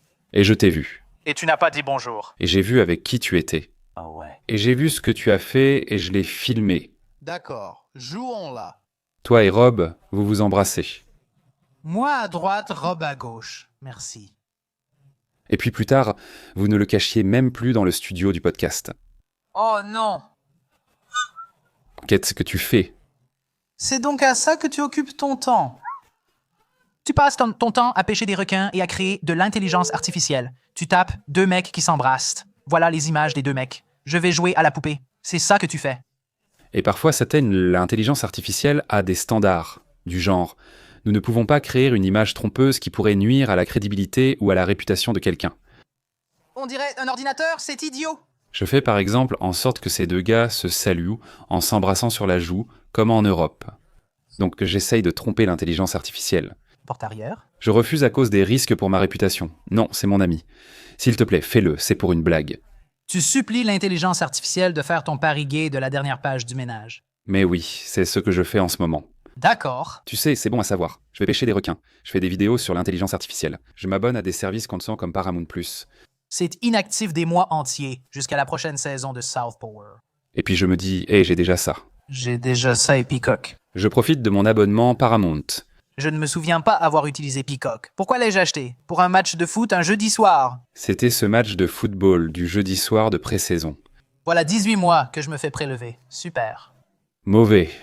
Voilà, fin des annonces. On passe au malaise de la semaine. Malaise de la semaine. Première histoire du malaise de la semaine, gaspillage d'argent pour un refuge trans en construction à New York. C'est le premier du genre, à ma connaissance. C'est le premier dont j'ai entendu parler, non? Oui, moi aussi. Mais tu ne vas pas croire ce qu'ils font maintenant. Tu te souviens peut-être que la grosse pomme a dépensé des millions pour lancer des centres d'injection sécurisés pour les toxicomanes. Par exemple, plus de 700 000 $ ont servi à financer des distributeurs automatiques de seringues et de préservatifs. La ville a versé 220 millions de dollars au gouvernement pakistanais pour héberger des immigrés clandestins à l'hôtel Roosevelt. Mais maintenant, la ville dévoile son dernier investissement, un refuge pour sans-abri appelé Aces Place, qu'il présente comme, je cite, « le tout premier refuge financé par la ville dans le pays, dédié à servir et à soutenir les personnes transgenres et non conformes au genre en situation d'itinérance. » Et la facture pour les contribuables s'élève, selon les rapports, à 63 millions de dollars par an. 63 millions de dollars par an. Et combien de personnes transgenres sans-abri y a-t-il à New York? Une vingtaine environ. Une centaine. Disons que c'est une centaine, ce qui est même une estimation élevée. Cela fait 630 000 $ par personne trans sans-abri. Et rappelez-vous, cela vient après 5 milliards dépensés pour les clandestins l'an dernier. Tout cet argent pour les clandestins! Et la présentatrice de Fox a bien fait la liste. Toxicomanes, clandestins et personnes transgenres sans abri. C'est pour eux que New York dépense de l'argent. Et j'imagine que c'est... Et les criminels. Oui, bien sûr. Ils les relâchent. Et c'est quelque chose de plus large. Comme le Massachusetts, qui donne encore de l'argent aux migrants. New York fait toujours les choses les plus folles que tu aies jamais vues. Ces choses continuent. Et élire Trump ne les a pas arrêtées ni rien changé. Si tu vis dans ces États, les États bleus, ce qui est le cas de beaucoup d'entre vous, évidemment, tu es coincé, ta famille est là, ton travail est là pour une raison ou une autre. Tu dois toujours avancer, tu ne peux pas te reposer maintenant. Ton État fait vraiment des choses horribles. Et à New York, tu dois payer un impôt sur le revenu si tu vis à New York. C'est environ 3,9 %. Oui. Les plus gros revenus. Donc, tu payes l'impôt d'État, l'impôt fédéral, puis l'impôt de la ville de New York. Et ils donnent ça aux personnes trans, aux sans-papiers et aux toxicomanes. Et ils laissent partir les criminels. Alors, qu'est-ce que tu obtiens? Cette route, ce pont coûte 12 $ à traverser. Oui, ou tu peux aller dans le parc où il y a un site d'injection sécurisé. On leur donne les seringues pour se droguer. Il y a un gars d'Afrique de l'Ouest qui vient juste d'arriver. Il mangeait du singe la semaine dernière. Il est en train de manger un bras de singe. Il est dans le parc en train de sortir les pièces de la fontaine. Donc tous vos vœux, ils sont partis. Ils vont aux migrants. Et comme tu l'as dit, Trump a été élu, tu penses à la situation dans son ensemble, tu te dis, les choses vont aller dans une meilleure direction. Beaucoup de ces villes vont empirer, car elles croient défier Trump, comme pour lui montrer quelque chose. Ouais. Nous sommes maintenant une ville sanctuaire, donc cela attire en fait encore plus de personnes de bas niveau. Tu ne peux pas faire de cet endroit un asile. C'en est pratiquement un. Tout le monde arrive déjà. Ouais. On ne peut pas simplement dire qu'on va élargir ça et accepter n'importe qui parle seul ou mange de la terre. Et tout cela avant l'arrivée de maman Dani Ramswamy. Ouais, je suis sûr que ça ira mieux. Pas bon. Le budget pour les sans-abri trans augmente avec Ramdani. Très bien. Ensuite, c'est cette joueuse de la Women's National Basketball Association, dont je ne connais même pas le nom. Diana Taurasi, c'est une joueuse célèbre de la Women's National Basketball Association. Donc c'est comme si elle se cognait la tête au plafond. Elle est célèbre. Joueuse de la Women's National Basketball Association célèbre pourrait être ici en haut. C'est la plus célèbre joueuse de la WNBA. C'est la plus grande des nains. Je n'ai jamais entendu parler d'elle. Eh bien, avant Caitlin Clark, n'est-ce pas? Ouais. Donc elle se plaint de combien elle est payée ou a été payée en Women's National Basketball Association. Je suis la meilleure joueuse du monde, mais je dois aller dans un pays communiste pour être payée comme une capitaliste. Elle jouait en Europe durant l'intersaison Women's National Basketball Association, partant 7 à 8 mois pour obtenir leur vraie valeur. Une fois, je suis revenue et je me suis dit, mince, mes parents ont vieilli et j'ai manqué une grande partie de ça. Nos revenus n'étaient pas si élevés. La richesse sur plusieurs générations venait de nos séjours annuels en Russie. Nous devons rentrer, être peu payés pour jouer dans une ligue plus dure, dans de pires conditions, face à la meilleure concurrence. Le concierge de l'Arena gagnait plus que moi. Eh bien, elle se plaint du capitalisme et part dans un pays communiste pour être vraiment payée. Le capitalisme, c'est être payé ce que le marché est prêt à offrir. C'est à peu près ça. Donc ne manque pas non plus de respect à l'agent d'entretien comme ça. Les agents d'entretien rendent des services essentiels. Donc s'ils ne font pas leur travail, les personnes qui vont au stade en subiront les conséquences. Si les Chicago Sky ne jouent pas ou pas les Minnesota Wildcats, personne ne le remarque. Ce n'est pas essentiel, tu sais pourquoi? Pourquoi? Les Minnesota Wildcats n'existent pas, je les ai inventés. Ce n'était pas une vraie équipe, tu m'as eu. C'est pour ça que ce n'est pas essentiel. Ouais, quand la poubelle déborde, les gens vont le remarquer. Ça commence à sentir mauvais. Les toilettes commencent à puer. Les toilettes des femmes, c'est probablement plus fréquent. Les gens le remarquent. Ouais, et elle parle du côté business, il faut voyager pour gagner de l'argent. Ce n'est pas ce que tu fais quand tu as un travail. Va là où il y a du travail. Ouais, comme les ouvriers du pétrole ou quelque chose comme ça. Chérie, tu ne vas pas le croire, je dois aller dans le Dakota du Nord. Ils ont découvert le plus grand gisement de gaz naturel liquide là-bas. Le salaire est excellent. Je pars 6 mois. C'est un truc assez ordinaire, tu sais. Oh, je suis pêcheur de crabes. Je dois aller en Alaska. Devine où sont les crabes. Devine où sont les putains de crabes, chérie. Eh bien, c'est exactement ça. C'est ça, un travail. Donc, si tu fais ton travail et que tu es basketteur, tu dois aller là où est l'argent. Tu dois aller en Russie. Ce n'est pas notre problème. C'est ça, être un homme. Habitue-toi. Je ne sais pas pour ça, ouais. Et je veux aussi faire un petit test. Totalement. Je devrais être confortablement installé en Amérique, payer une fortune pour jouer une saison par an. Comme si tout devait être ainsi. Mais pourquoi tu ne l'es pas? La NBA ou la Women's National Basketball Association gagne-t-elle énormément d'argent? Non, d'accord. Il y a quelque chose qui ne va pas. Ouais. Va en Russie. Je suis surpris que la Russie s'en préoccupe. Ouais. Brittany Grinder a été arrêtée car elle voulait récupérer son argent. Elle avait un stylo à cannabis en Russie. Un stylo à cannabis, elle en avait besoin. Donc c'est très surprenant que la Russie aime ce genre de choses. Et je veux faire un petit test ici. Ils respectent toujours les Amazones. Ils respectent les grandes femmes. Ils disent « Waouh, elle fait 2 mètres 3. Waouh. Ouais, c'est comme un cirque pour eux. Je suis d'accord. Je propose un petit jeu amusant ici. Vous pouvez participer. Je vais nommer 4 équipes de la Women's National Basketball Association et vous me dites laquelle est la fausse pour voir si les gens connaissent tout ce souci, même de la Women's National Basketball Association. Alors, laquelle des équipes suivantes n'est pas une vraie équipe? Les Philadelphia Storm, les Cincinnati Bearcats, les Phoenix Stars ou les Albuquerque Heat? D'accord. Les Cincinnati Bearcats, ce n'est pas une équipe universitaire? Alors, réponse finale. Albuquerque Heat, ça ne sonne pas juste. Mais il fait chaud là-bas. Ouais, mais Albuquerque, je crois qu'il y a genre 12 équipes. Donc, je vais dire qu'il y a plusieurs erreurs. Elles sont toutes inventées. Il les a toutes inventées. Beau travail. Eh bien, tu sais quoi, mec? J'y pensais plus tôt. Je ne connais de la Women's National Basketball Association que Caitlin Clark, car elle est très populaire et maintenant tous les Noirs la détestent. Et des gens comme Diana Taurasi qui la voient obtenir des contrats de sponsoring qu'elle n'aurait jamais pu avoir. Et elle regarde le jet, comme si elle froissait une feuille de papier, la jette par terre pour que le concierge doive la ramasser. Qui gagne plus qu'elle? L'équipe d'Indiana s'appelle l'Indiana Fever. C'est quoi la Fever? Malades? Elles sont malades tout le temps? Oui, elles tombent peut-être malades. De la fièvre? Oui, elles sont chaudes. Je ne comprends pas. Donc? Je ne comprends pas non plus. Stupid mascots. Des mascottes stupides et trop de plaintes. C'est ça, être un homme. Habitue-toi. Ouais, je voyage pour le travail. Rien de nouveau. Tu veux être ingénieur logiciel chez Meta? Devine où tu vas devoir aller? San Francisco. Ouais, San Francisco. Passons à la prochaine histoire. Une fille a eu une diarrhée si grave qu'elle a fait atterrir un avion. En quelque sorte. Presque.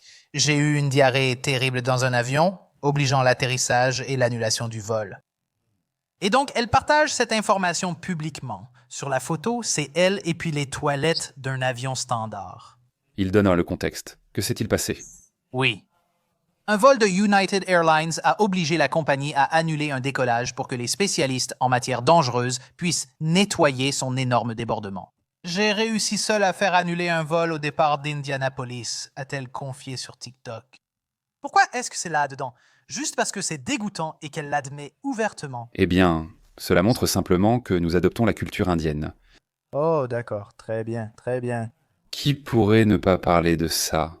Oui, je ne reçois pas l'attention extrême que tu recherches, parce que tu es une fille. Si ta diarrhée t'a obligé à annuler le vol, ça veut dire que tu t'es fait dessus. Ça s'est répandu partout. Tu as dû appeler un spécialiste pour nettoyer ce gros accident. Et ensuite, tu as annulé tout le vol et tu en as parlé au monde entier. Et en fait, je suis fasciné par le New York Post parce que le New York Post est le genre de publication qui va révéler une histoire sur Eric Adams détournant 2 milliards de dollars pour un centre de migrants dont personne n'avait entendu parler. C'est du vrai journalisme d'investigation. Et puis, l'article suivant portera sur un TikToker qui a fait exploser les toilettes de l'avion. Donc, vraiment fascinant. Et puis, ils utiliseront toujours des euphémismes pour les criminels noirs. Ouais. Donc, ils ont une certaine diversité, ils sont éclectiques en tant que publication, je ne sais pas. Ils ont vraiment une certaine diversité. C'est une bonne façon de le dire. Très bien. Notre prochaine histoire est un extrait vidéo. Est-ce que quelque chose comme ça t'est déjà arrivé? Des éclatements de pneus? Non. Non. Quand j'étais petit, une fois, on revenait de Scottsdale en Arizona et j'ai vomi du Sprite sur mes genoux. Et j'étais tout collant pendant tout le vol. Et puis une fois, quand j'étais petit, j'ai mangé un sandwich au porc effiloché que les gens de l'avion nous avaient donné. Et ça m'a rendu très malade, mais j'ai vomi en rentrant à la maison. D'accord. Donc rien de fou dans l'avion. Très bien, parfait. Très bien. Ensuite, le rabbin Shmuley a été attaqué. Il est allé à un rassemblement anti-Israël pro-Palestine. Et regardez ce qui s'est passé.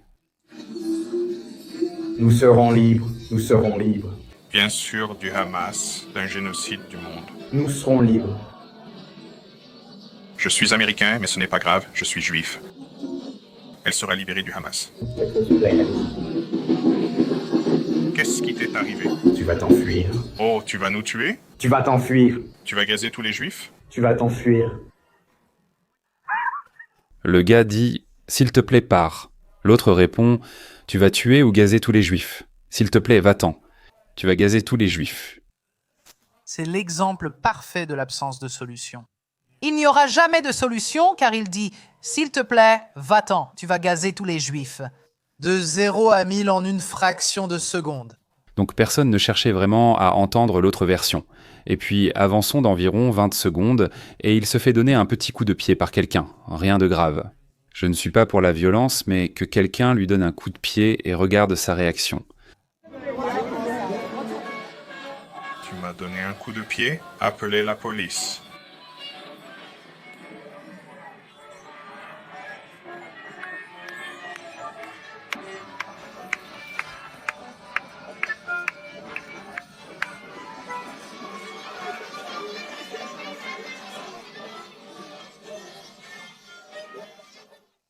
Un peu dramatique. Tu essaies de me tuer. Mec, ça ne donne pas une bonne image. Aucun côté n'en sort grandi. Ouais, mais la réaction c'est « S'il vous plaît, partez, vous allez gazer tous les juifs. » Et tu prends un coup de pied d'un gamin. Arrêtez-le, arrêtez-le. Ça ne donne vraiment pas une bonne image. Il est gênant pour une raison. Il est très doué pour jouer la victime. Ouais. Il est prêt à jouer la victime partout où il le peut. Même si ce n'est pas le cas, il peut extrapoler. Il le trouvera. Tu veux que je parte? Que je quitte quoi? La Terre? Prématurément? Qu'y a-t-il sur la Terre? Qu'est-ce qui compose 80% de l'atmosphère? Du gaz? Tu vas gazer. Et moi, je suis juif, donc tu vas gazer tous les juifs? C'est comme waouh. Ça peut t'arriver quand même. Tu connais les 6 degrés de séparation. Tu trouves quelqu'un qui a pris une photo avec un autre et hop, relie le Riesler à Mussolini. Il peut tout obtenir pour gazer les juifs. Il comprendra tout ce que tu dis. C'est tellement drôle. Oh, c'est fou. Oh mec, on ne veut pas avoir affaire à toi. Tu veux avoir affaire à moi? Vraiment? Qu'est-ce que tu dis? Tu fais un marché? Un marché? Un marché prédateur? De l'usure? Tu dis quoi? Tu veux m'arnaquer? Pas mal. Ça va vite. Très bien. Nous arrivons sur une nouvelle page de malaise. Il y a eu une cérémonie de serment pour les Marines, et cela n'a pas l'air positif. Tu es certain que ce sont les Marines? Tu le sais? C'est ce qui était indiqué. D'accord. Après moi, je déclare votre nom complet. Je déclare votre nom complet. Dites votre vrai nom. Je suis Yantre de Wilson. Swearly. Je jure solennellement, moi qui jure solennellement. Je jure solennellement. Je soutiendrai et défendrai mon pays. Que je soutiendrai et offenserai mon pays. Avec les Marines des États-Unis? Avec les Marines des États-Unis. Retournez à la position de garde à vous. Répétez après moi, après que je l'ai dit. Vous le répétez, d'accord? Pour soutenir et attaquer. Attaquer? Oui, c'est ce qu'il a dit. Je le jure. Il vient juste de dire « Je le jure ». Ce gars est en putain de pilote automatique. Et je suppose qu'on en a besoin. C'est de la chair à canon, non? Oui, il est même sous intrusion. Non, il ne l'est pas. Ce fil est sous tension. Touche-le pour voir si tu te fais électrocuter. Je suppose que c'est le genre de gars à qui tu donnes le pistolet avant d'aller chercher les types comme les rats de tunnel du Vietnam. Ouais, il peut aller se faire broyer en Ukraine. Comme si Forrest Gump lui donnait des ordres. Wesh. Il y a une hiérarchie ici, donc je ne suis pas très optimiste. Je respecte nos anciens combattants. Nous ne ferions jamais ça. Je le fais. Qu'est-ce qu'on regarde ici? Ouais, je manque de respect à un futur vétéran potentiel. Espérons que c'est un truc de lycée Reserve Officers Training Corps pour des points supplémentaires. Je ne sais pas. Pas bon du tout. On continue. Prochain extrait du Canada, la police en Nouvelle-Écosse. Winnipeg. Il faisait une annonce. Un policier a été arrêté pour consommation et vente de drogue, usage de champignons hallucinogènes et extorsion. Ainsi a débuté leur conférence de presse. Bonjour, je suis Pat Sedak, agent au Bureau d'information publique du service de police de Winnipeg. Nous avons un sujet à discuter aujourd'hui.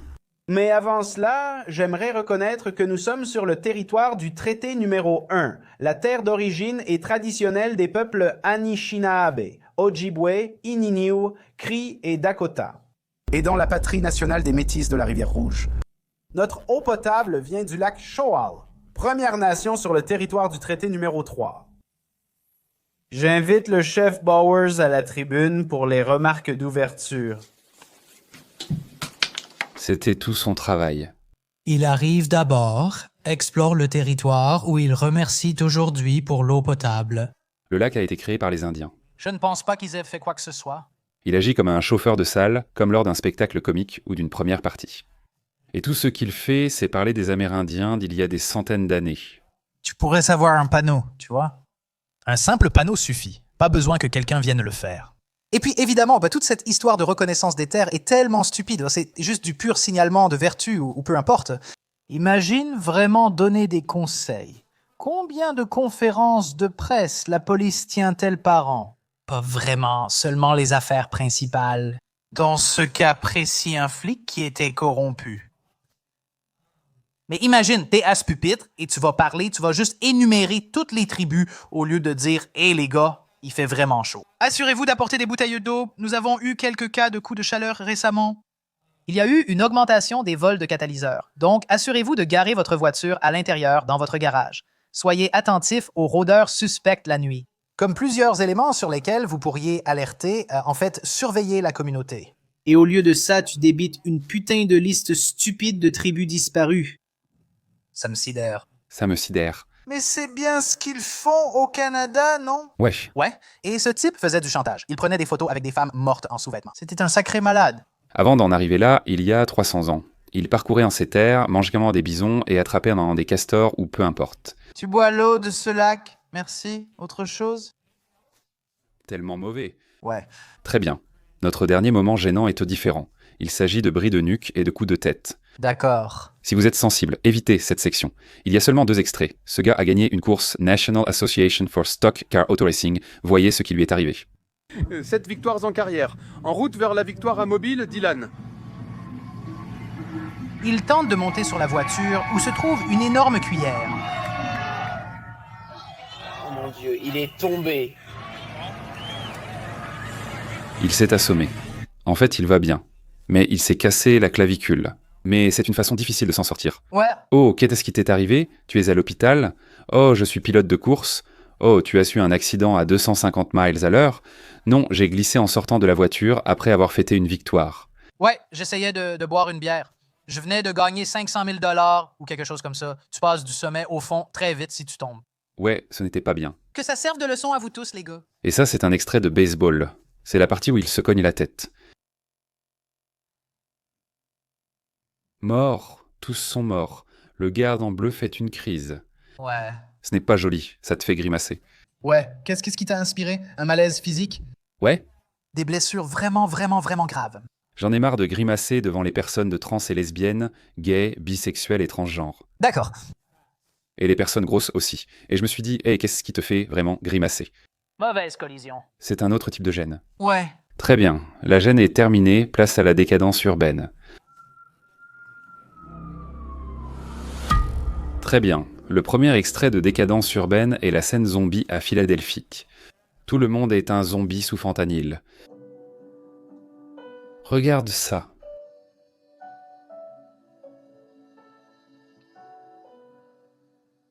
Environ 40 ou 50 personnes alignées comme des zombies. Juste dans la rue, alignés comme des zombies. Est-ce agréable de prendre ces drogues parfois ?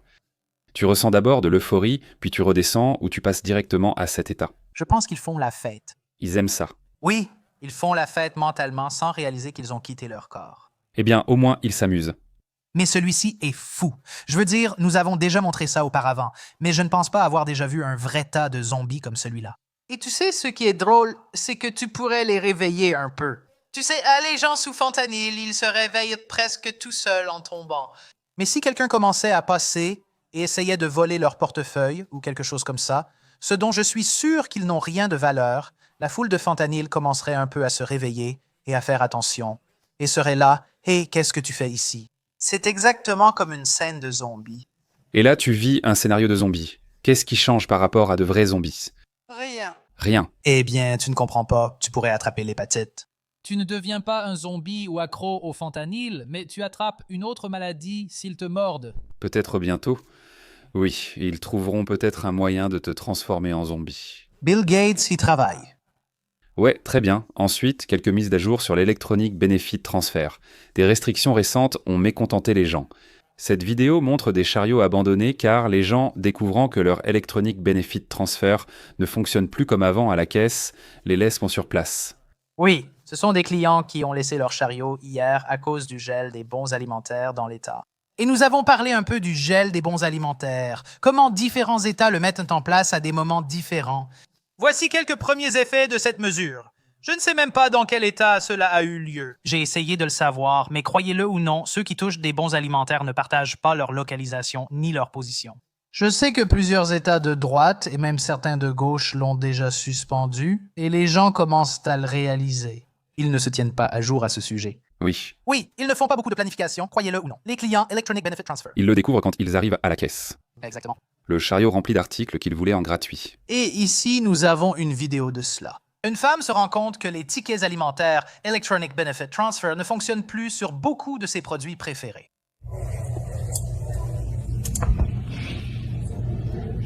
Donc, juste ces deux-là. Oh, qu'est-ce que c'est? Oh mince, il a dit lequel?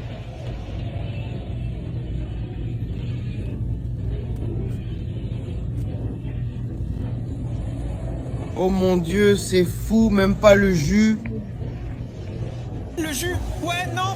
Ils prennent vraiment le jus? Quoi? Depuis quand ils ont commencé ça?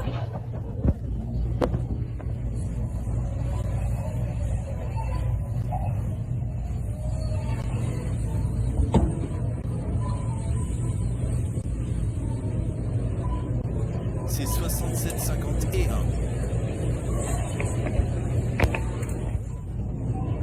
Ah, c'est eux qui ont pris les Reese's? Laisse-moi voir. Ils ne prennent pas le jus. Vous non plus, vous ne prenez pas le jus. Pas de jus. Et les Reese's ? C'est le niveau de réflexion Electronic Benefit Transfer qu'il y a ici. On ne te laisse pas prendre le jus, ni sûrement les Reese's. Et je ne pense pas que ce soit vraiment du jus si ce n'est pas autorisé avec l'Electronic Benefit Transfer. Il y a probablement 80 grammes de sucre ajouté par portion. Oui, de raisin. Kool-Aid, Ice, une boisson dégoûtante. Rappelez-vous, on l'a déjà dit. C'est censé être un complément, c'est-à-dire que vous achetez vos courses et nous vous aidons un peu. Pas des Reese's. Nous vous fournissons quelques produits de base pour vous aider à démarrer, pas des bonbons emballés format king size. Elle demande à l'employé de Walmart « Vous acceptez les tickets alimentaires ?» Réponse « Non, j'aimerais. » Tout le monde aimerait parce que c'était vraiment le jackpot pendant longtemps. Et moi, j'aime ça, j'aime bien. Vraiment, ça m'a fait quelque chose. Ça me rend heureux. Ça m'a donné des frissons. Moi aussi. Que ce sera difficile. Tu sais quoi? Tu peux acheter tous les ingrédients pour faire un gâteau, des beignets ou autre chose. Mais tu vas devoir un peu travailler. T'as du temps libre, tu ne travailles pas. C'est tellement vrai. Donc, Doc, tu vas devoir travailler un peu pour y arriver. Ça ne vient pas dans un joli paquet Walmart avec tous les conservateurs, des roulés à la cannelle. Tu vas devoir te donner un peu de mal. Ça va te faire du bien. Oui, ça pourrait t'aider. Ça pourrait forger ton caractère. L'extrait suivant concerne aussi l'Electronic Benefit Transfer. C'est une femme qui emmène ses enfants à un genre de spectacle, une performance de hula hoop.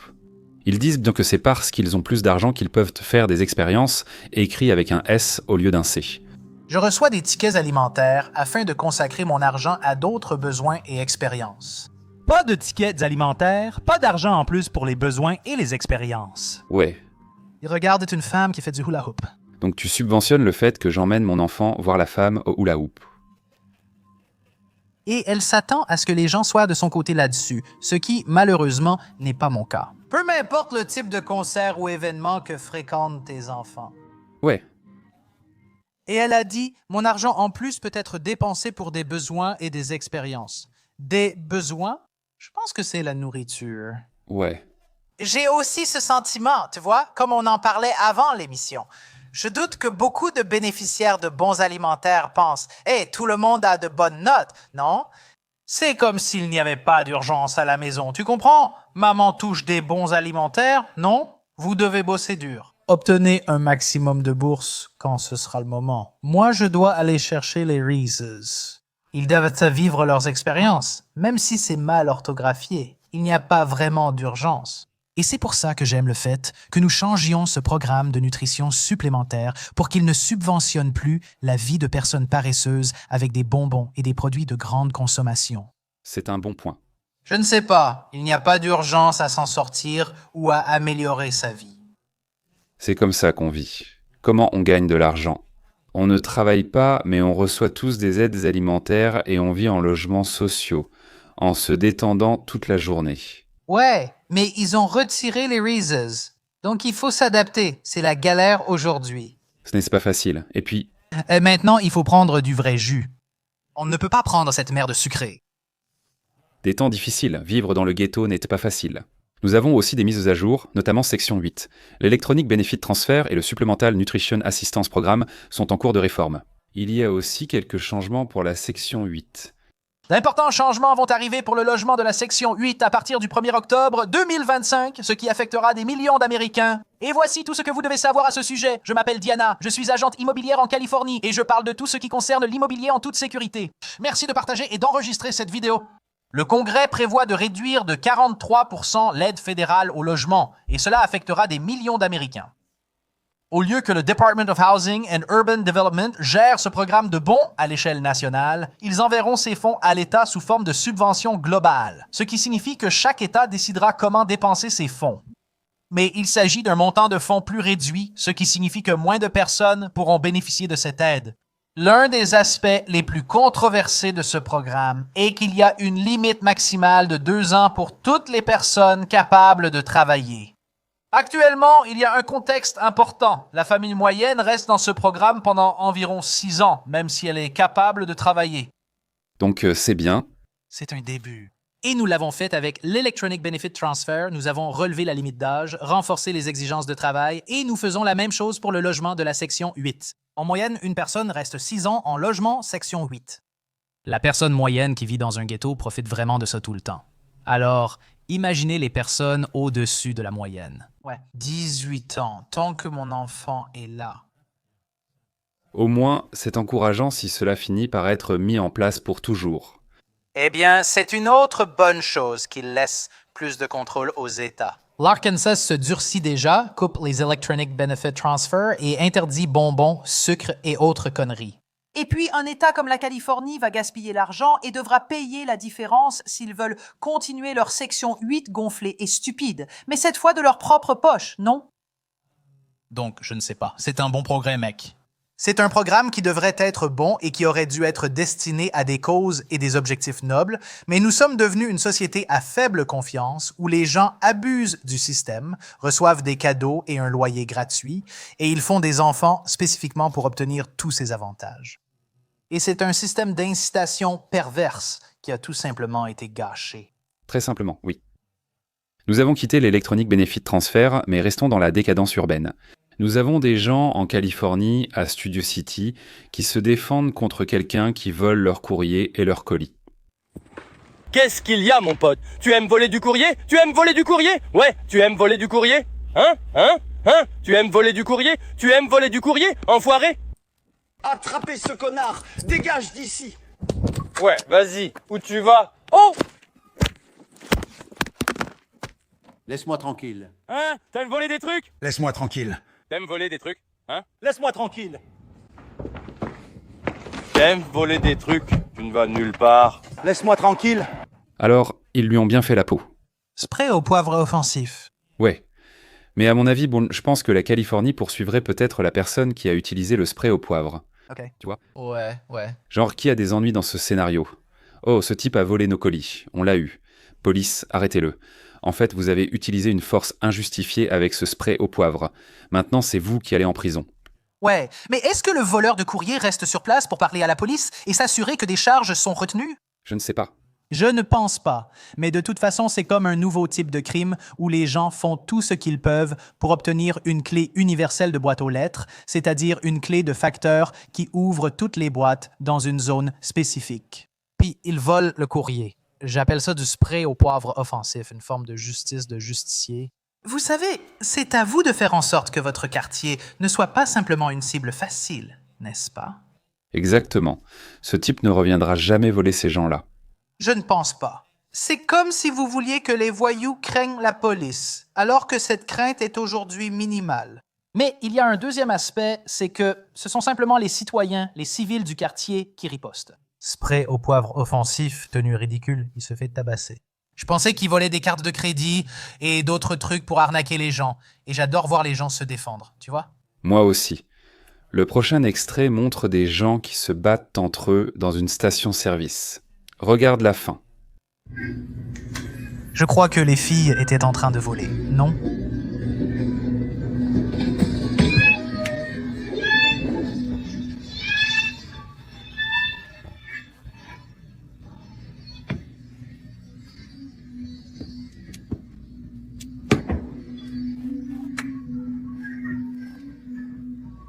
Hé, lâchez-le, mec! Lâche-moi! Je ne vais pas te lâcher.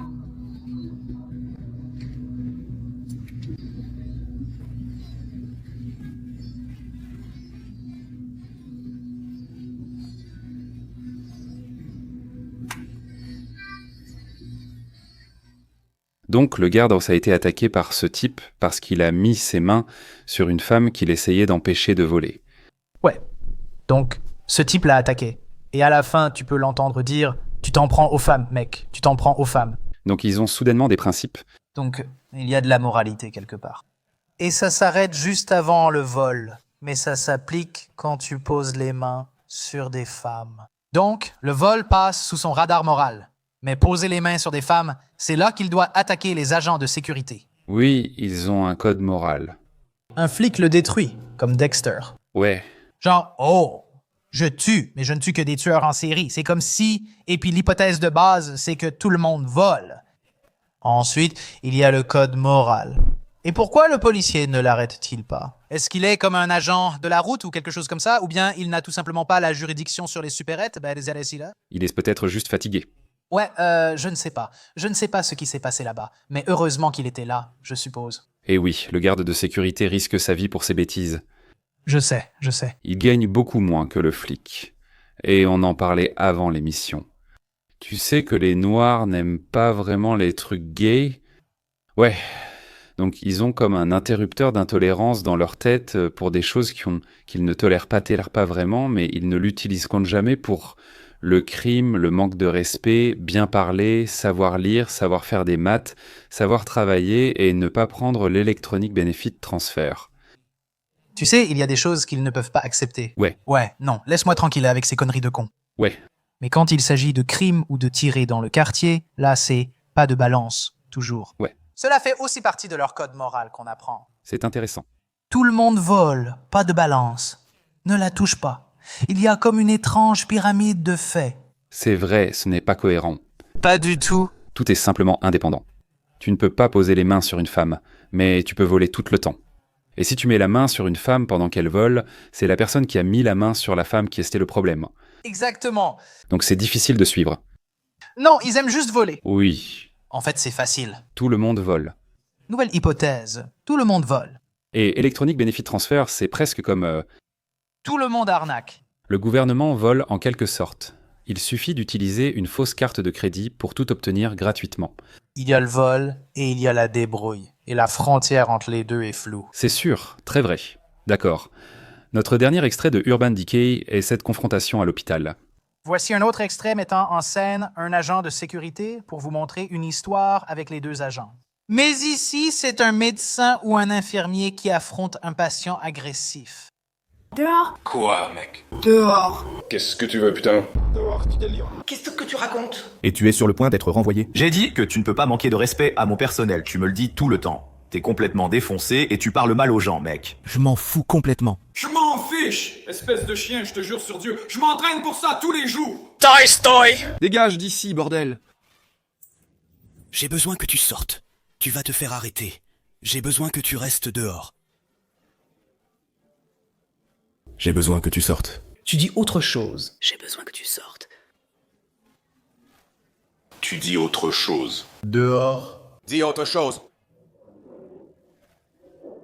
Dis autre chose, dis autre chose, dis autre chose. Tu comprends. Les deux hommes discutent et vont s'affronter. Et il y a une petite agente de sécurité bavarde qui dit « Sortez, sortez ». C'est de son travail. C'est elle qui porte l'uniforme, mais il la remarque à peine. Peut-être faudrait-il engager un agent de sécurité baraqué, capable d'agir vraiment. Ou quelqu'un avec une arme à la ceinture. Ouais, pas une petite femme que le drogué ignore complètement quand il fait un scandale, non? Ouais. Donc c'est encore des scènes des urgences. C'est juste un endroit pour, je suppose, des noirs violents et des immigrés illégaux. On a fait du chemin depuis... Oh, ouais. Et puis voilà une femme blanche en surpoids. C'est un peu une mauvaise mise en scène. Tu vois ça? Ouais. Pauvre dame. Je ne veux pas la critiquer parce qu'elle est juste. Elle était juste là. Mais vous savez, femme blanche en surpoids, sans papier, toxicomane. Oh, la dame agent de sécurité qui ne devrait pas être là. Nous avons fait du chemin depuis les urgences de 1990, diffusé 10 saisons à la télévision. Oui, c'était quoi cette émission? Ah, le beau docteur dans urgence. Anatomie folle. Oui, et puis il y a Katherine Heigl. Toutes ces séries médicales. Et vraiment, c'est comme des toxicomanes qui essaient de voler des pilules, qui arrêtent leur méthadone et qui pètent un câble sur un infirmier. Comme le Staphylococcus aureus résistant à la méticilline. Oui, ils ont des infections staphylococciques dans leurs plaies. La tuberculose résistante aux antibiotiques. Et c'est comme, il faut qu'on trouve une solution, comme dans un épisode de Dr House. On doit trouver une solution. C'est encore comme la tuberculose. Encore le Staphylococcus aureus résistant à la méticilline. Il s'est fait mordre par un sans-abri. Il saigne et a besoin de points de suture. Ne sois pas trop abattu. Passons à des choses plus positives. Et nous avons des choses positives. D'accord? D'abord, il y a ce gros type en chemise blanche. Non, c'est le gars en chemise bleue qui galère sur ce manège. Tu le vois en bleu? Ouais, il est trop gros pour ce manège. Il n'arrive pas à se maintenir. Oh, il tremble. Il jongle. Il atterrit sur des gens. Oh, son bras est foutu. Son pantalon est en train de tomber. Oh non. Il essaie maintenant de s'accrocher à son ami. Tu sais, ce manège n'est pas pour tout le monde. Ouais. Mais regarde leur manège. Qui est dessus? Que des clandestins? Ouais, c'est quasiment que des clandestins. Où ça se passe? À Mexico? Non, sûrement à San Diego. C'est le Wisconsin. D'accord. Ce gaz est impressionnant, je pense que c'est un génie musical. Il parle de la façon d'utiliser un métronome. Le métronome à 240 battements à un rythme d'environ 400 mètres. Je vais juste le suivre. Je vais y aller à fond et redoubler d'efforts. Je les tiens pour éviter de renverser la boisson. Les bouchons bleus sont en haut.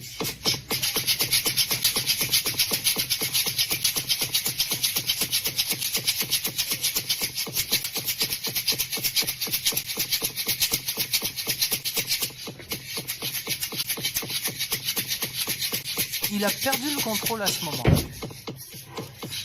C'est plutôt bien, d'accord. Vois la vision. Je comprends pourquoi c'est un or inspirant. Il a quelque chose en tête, là-bas. C'est ce que tu fais défiler, c'est ce que tu regardes. Il prépare quelque chose. Ouais. Très bien, l'histoire suivante est sauf folle. Il y a un groupe de personnes ici qui pêchent à Philadelphie et ils attrapent un alligator. Hé, il y a un alligator ici. Qui l'a laissé partir? Eh frérot, je te jure, j'ai un putain d'alligator. Regarde-le. Un bébé alligator, merde.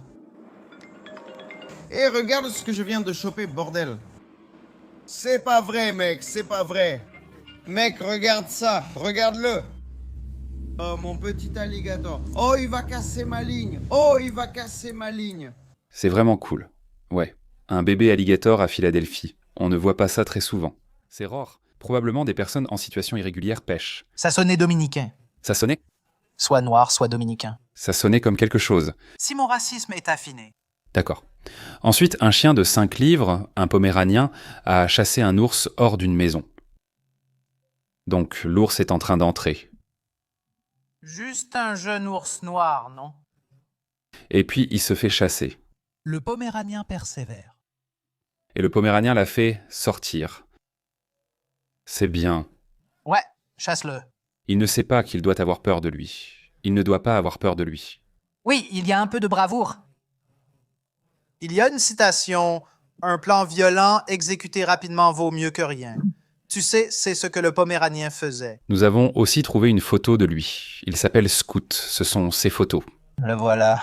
Il est plus fort qu'un ours. Tant mieux pour lui. D'accord, c'est bien. Je parie qu'une crypto-monnaie, même sur le Poméranien, a déjà été lancée, puis abandonnée. Ouais. On en est là. La chute a déjà été de 99%. C'est fini. Pourtant, tu en achètes encore. C'était il y a 4 heures. Suivant. Ça, c'était le week-end dernier. Allez, mec. Ensuite, il y a un énorme hot dog. Donc, ils ont un gros hot dog. C'est Chicago. C'est mon équipe. Ce sont les White Sox. Et ils ont un énorme hot dog. C'est bon. 50 pieds. Regarde. Tous sont aussi des clandestins. Il n'y a plus de pays maintenant. Il y a 80 millions de clandestins ici. Voilà le type blanc. Il n'a même pas le droit de porter. Il ne s'implique pas. Qu'est-ce qui s'est passé? Pas bon. Ça aurait dû être une dégradation urbaine. Voici notre dernier clip pur Americana de la semaine. Une jeune fille montant son cheval à toute vitesse. Course des barrels. Il n'y a pas de musique car elle est sous droit d'auteur. Mais regarde comme elle est minuscule sur le cheval. Elle enlève son chapeau. Elle n'en a pas besoin. Ouais. Et la voilà qui y va. C'est vraiment cool, ouais. Elle sera comme une championne du monde ou quelque chose comme ça dans 6 ans. Ouais. Tu sais. La course de Barry, c'est sympa. Je réfléchissais l'autre jour. As-tu déjà vu un vieux western où un homme mordu par un serpent à sonnette est transporté à cheval en urgence chez le médecin? Ouais. Ou comme Paul Revere? Ouais, à toute vitesse sur un cheval. Je n'irai jamais à toute vitesse sur un cheval en cas d'urgence. Cela m'a peut-être été retiré. Pas enlevé, je prends la voiture, et il y a de la climatisation, c'est agréable, mais je ne le ferai jamais. Parce que tu as été trop gros la plupart de ta vie? Non. C'est juste que je suis comme ça, on a dépassé l'époque des chevaux. Oh, et j'ai l'impression que ça pourrait être une histoire de lignée, de sang. Une mémoire du sang que tu aurais pu avoir. J'aurais dû l'avoir. Ouais, j'aurais dû l'avoir. Je t'ai monté. C'est toi qui étais trop gros. Non, j'ai monté. Bien en dessous de ça. J'ai déjà trotté à cheval. Oui, mais tu vois ce que je veux dire. À pleine vitesse, en forçant. Genre, j'ai un message pour le roi. Tu sais, galoper vers la bataille ou autre chose comme ça. On n'a jamais vécu ça, alors ça m'a un peu attristé. Hey, il n'est pas trop tard. Je crois que si. Peut-être si le courant s'éteint et que les chevaux redeviennent notre principal transport. Et un moment, je suis une légende après une impulsion électromagnétique. Ouais, je pense que je vais juste mourir. Ouais. Je ne pense pas que je vais y arriver. Très bien. On a eu un joli clin d'œil avant la fin. Les spectateurs de Flex Ohio envoient leur amour à notre podcast préféré de gros racistes et au football. Et ils ont écrit mon nom et celui de Drew Richard Radboy. Ouais, donc ils ont écrit Flecka, c'est moi. Et puis ils ont dessiné un cochon et ça c'est toi. Et ils font des pièces de théâtre. C'est ce que j'aime voir. Ouais. Des stratégies de football sur tableau blanc. Très bien. J'ai une petite histoire drôle. Je vois qu'on arrive à la fin de l'émission. Oui, c'est fini. Donc en première année à l'université, j'étais pivot. Et j'avais un super entraîneur de la ligne offensive, Coach Brock. Et il venait me parler avant l'entraînement, pendant le déjeuner, pour voir si j'étais prêt à entrer dans le match. Et il prenait des gobelets. Tu peux me passer une bouteille d'eau là-bas ? Il prenait des gobelets et le faisait avant le match. Je débutais, mais en tant qu'étudiant de première année, je connaissais à peine le cahier de jeu. et c'était comme le camp de pré-saison. Alors, il disait, d'accord, si on fait cette action, est-ce que le linebacker central, c'est ce gars-là ou celui-là ? Je devinais la réponse selon sa question, sans comprendre les actions. Je disais, ce gars-là. Il répondait, ah oui, c'est ça. Est-ce que ce serait lui ou ce serait lui ? Et c'est genre, lui. Ouais. Donc, juste à la façon dont il posait la question. Il avait un tic, un indice. Grâce à un indice, j'ai bien répondu à toutes les questions. Ensuite, il affirmait que je connaissais les stratégies, alors que ce n'était pas le cas. Et puis j'entrais dans le match sans connaître les stratégies. Et ton frère jouait avec nous. Il était le garde gauche. Donc j'entrais dans le match et je demandais à Terry, je lui disais « Terry, qu'est-ce que je fais ?» Et il me disait « D'accord, bloque le linebacker, va à gauche vers ça. » Il me disait quoi faire. L'équipe n'était pas bonne la première année. 0-10. Et puis Terry s'est blessé pendant un match et quelqu'un est venu me voir et m'a demandé « Qu'est-ce que je fais ?» J'ai répondu « Je ne sais pas, mec.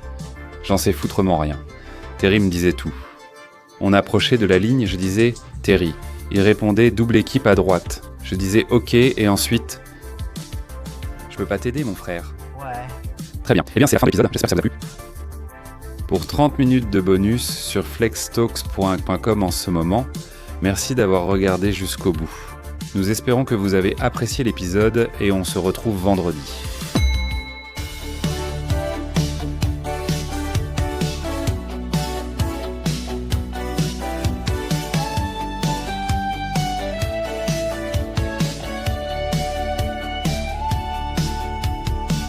On a l'impression que le monde est à l'envers et sans dessus-dessous.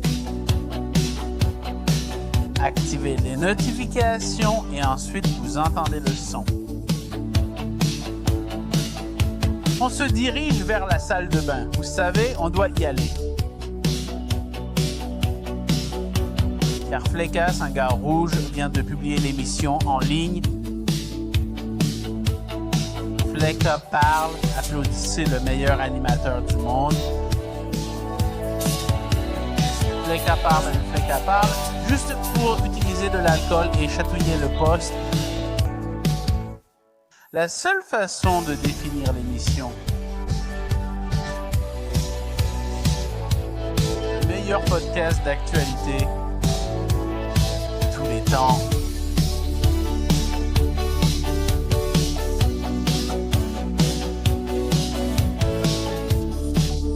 À la dernière page du ménage, en laissant Flecas venir, il y a un nouvel extraterrestre qui tourne, un garçon rouge qui tire sur lui.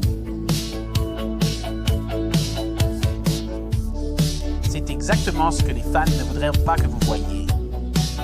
Mais cela pourrait être une distraction et cela t'amène à moi. Flecka parle, Flecas parle, applaudissez le meilleur animateur du monde. Flecas parle, juste pour utiliser de l'alcool et chatouiller le post. La seule façon pour que l'émission puisse être définie, le meilleur podcast d'actualité de tous les temps. Nous bavardons dans les commentaires.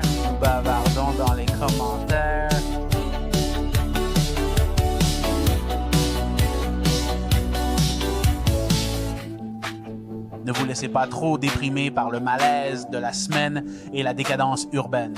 L'or réconfortant et les animaux de compagnie de Flecka qui se font troller sauront égayer votre journée. La seule façon de définir l'émission, le meilleur podcast d'actualité de tous les temps.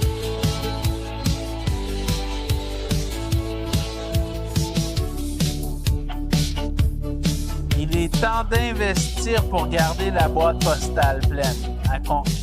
Nous ne nous arrêterons pas tant que le monde ne sera pas débarrassé de tous les cornichons. Si vous voulez plus de contenu de Flecas, assurez-vous simplement d'être abonné à Bonusland. Flecas parle. Applaudissez le meilleur animateur du monde.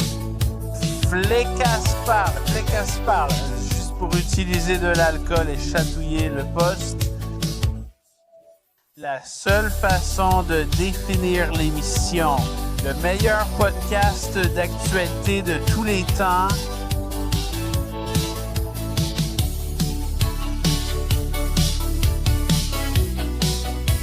Nous regardons tous les épisodes. Oui, nous regardons tous les épisodes. Fléca parle, combat les mauvaises cartes et échange des actions. Fléca parle. On continue de botter toutes les pierres empilées. La seule façon de montrer, peut-être définie, le meilleur podcast d'actualité de tous les temps. Les mots ne sont que des mots jusqu'à ce que l'action commence réellement. Flécas parle comme Flécas parle dans ses discours. Et les actions parlent plus fort que les mots. Flécas parle comme dans ses discours. Mais en même temps, les mots parlent. Tu vas t'enfuir. Tu vas nous tuer? Tu vas t'enfuir. Vas-tu gazer tous les juifs? Tu vas t'enfuir.